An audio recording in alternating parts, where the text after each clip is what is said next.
રાજકારણમાં ઉભો નહીં, પરંતુ રાજનીતિને સમજો અને યોગ્ય રાજકારણની યોગ્ય તમારા પ્રશ્નોને ઉઠાવે એવા લોકોને મદદ કરો, સપોર્ટ કરો.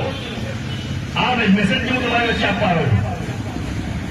એટલે જો તમને લાગતું હોય કે તમારા ઘરની અંદર રહેલા તમારા બાળક માટે આ સરકારે કશું નથી કર્યું, એના ભણતર માટે કરી શકે, તમે આપણે બેસેલા બધા સામાન્ય પરિવારના માણસો દેખાઈ રહ્યા છીએ. આપણે બધા અમે તમે બહુ સૌ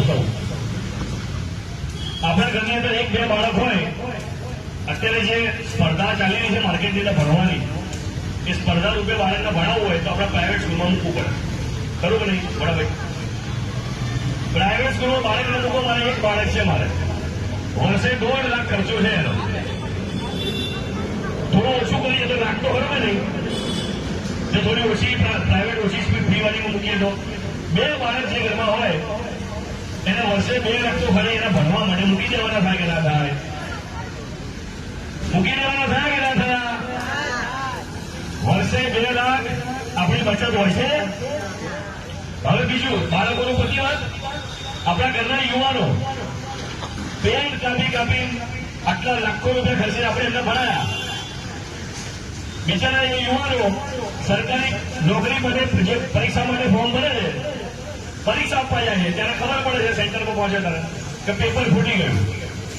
નિશાસો નાખીને આપણા દીકરા બિચારા પાછા આવે છે કે નથી આવતા? છેલ્લા 5 વર્ષમાં 25 થી વધારે પરીક્ષાના પેપર ફૂટી ગયા. જાણો છો તમે? આ 5 વર્ષમાં જે 25 એક્ઝામોના પેપર ફૂટી ગયા, બધા બાળકો સરકારી નોકરીથી વંચિત રહ્યા કે ના રહ્યા? એમનું શું વાત? આ વિચારવાનું કોને હોય? યુવાનોની વાત પતી. હવે ઘરના વડીલ માતા પિતા જે નોકરી કરે છે, દિવસ રાત તમે મજૂરી કરો છો, આટલું બધું કામ કરો છો, તમે શાંતિથી તમારું આ જે કામ કર્યા પછી શાંતિથી જીવન નિર્વાહ કરી શકશો? ગઈફળમાં એવું તમને કોઈ જ યોગ્ય સમાધાન દેખાય? પેન્શનો બધા બંધ થઈ ગયા છે. અને છેલ્લે વાત વડીલો પણ આવે તો વડીલોએ રિટાયરમેન્ટ પછી બધા પાછા વડીલો બેઠા છે.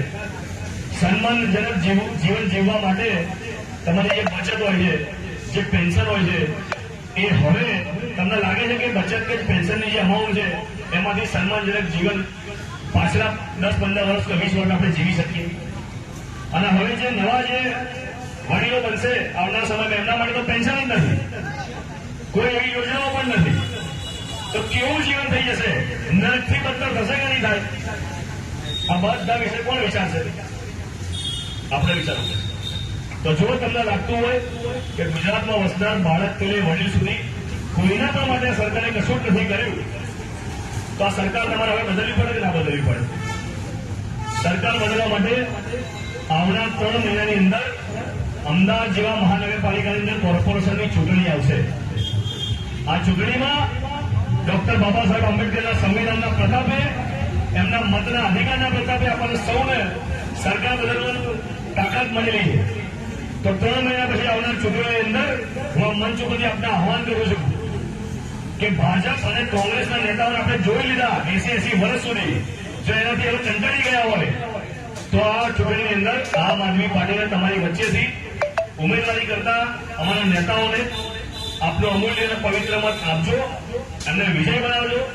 અમે વચન આપીએ છીએ કે મંચ ઉપરથી જેવું બોલે છું એ બધા જ પ્રશ્નોના જો આપ સૌને એવું લાગતું હોય કે ભારતીય જનતા પાર્ટીએ ગુજરાતને બરબાદીની રાહ તરફ ધકેલી દીધું છે અને આપણું આવનારું ભવિષ્ય સુરક્ષિત નથી, તો અહીંથી હું જે બોલું એ તમારે રિપીટ કરવાનું થાય છે. કરશો ને? હું શપથ લઉં છું કે મારા ગુજરાતને ભારતીય જનતા પાર્ટી દ્વારા હવે વધુ બરબાદ થવા દઈશ નહીં. હું શપથ લઉં છું કે આવનાર કોઈ પણ ચૂંટણીઓમાં ભારતીય જનતા પાર્ટીને મારો પવિત્ર મત આપીશ પણ નહીં અને અપાવીશ પણ નહીં. હું શપથ લઉં છું કે ગુજરાતના ગુજરાતના આવનારા ભવિષ્ય માટે અમારા બાળકોના બહેતર વિકાસ માટે આવનારી તમામે તમામ ચૂંટણીઓમાં ઈમાનદાર એવી આમ આદમી પાર્ટીને મારો પવિત્ર મત આપીશ અને અપાવીશ.